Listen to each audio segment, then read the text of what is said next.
जिज्ञासा। इन a very bad condition या dying condition में अगर है कोई चीज, या हम कह सकते हैं कि बहुत बुरी अवस्था में है या मरने के कगार पर है, जैसा कि आप यहाँ एक फिगर के माध्यम से समझ सकते हैं कि ये जो व्यक्ति है ये मरने को है। तो ऐसे सिचुएशन पर हम एक शब्द इस्तेमाल करते हैं जिसको हम लोग कहा करते हैं मॉरिबंड। मॉरिबंड शब्द को हम लोग तब इस्तेमाल करेंगे जब इस तरह का कोई कंडीशन आए, इन अ वेरी बैड कंडीशन में हम इसको इस्तेमाल कर सकते हैं मॉरिबंड।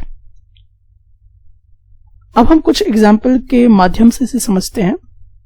अ मॉरिबंड पेशेंट हम इसको कह सकते हैं।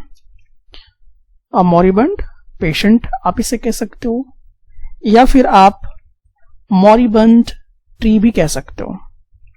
मतलब एक ऐसा ट्री है जो अब डाइंग सिचुएशन पे आ रहा है, या एक ऐसा पेशेंट है जो अब मरने को है।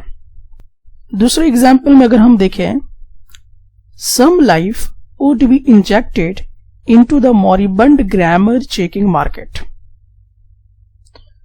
नेक्स्ट एग्जाम्पल देखिए, these fish were considered to be moribund and the experiment was stopped for animal welfare reasons।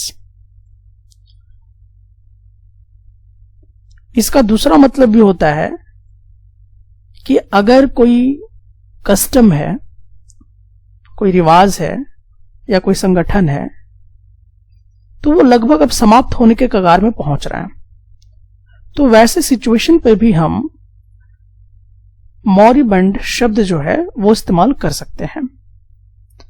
अब इसे हम लोग एग्जाम्पल के माध्यम से समझ सकते हैं, जैसे अ मॉरिबंड कंपनी या इकोनॉमी, मतलब ऐसी इकोनॉमी जो अब खत्म होने के कगार पर है, या ऐसी कंपनी जो अब खत्म होने के कगार पर है।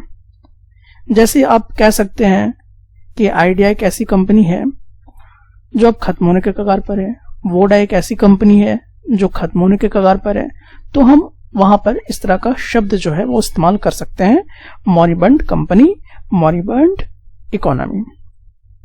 एग्जाम्पल के माध्यम से यहां पे और भी हम इसे देख सकते हैं, जैसे not bad for a leisure business in a moribund economy.